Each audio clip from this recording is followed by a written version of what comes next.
Caroline istuu vuoteella. Hän kääntää pyörätuolin vuodetta kohti ja lukitsee jarrut.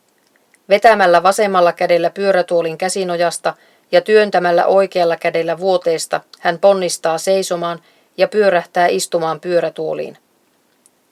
Caroline avaa pyörätuolin jarrut ja siirtyy pyörätuolilla kohti WC:tä.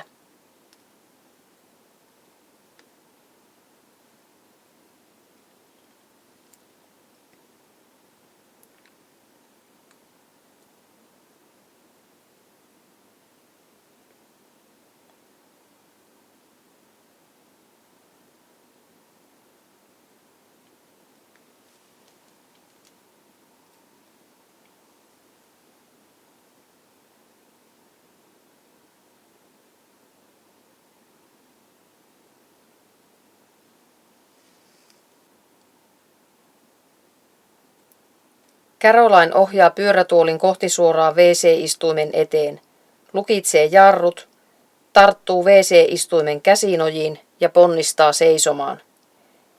WC-istuimen ja pyörätuolin käsinojista tukea ottaen Caroline pyörähtää istumaan WC-istuimelle ja korjaa asentonsa sopivaksi.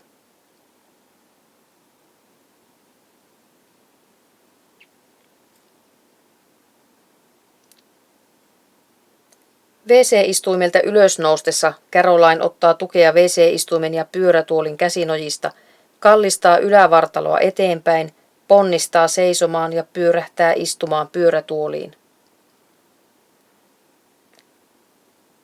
Hän avaa pyörätuolin jarrut ja siirtyy pyörätuolilla takaisin makuuhuoneeseen.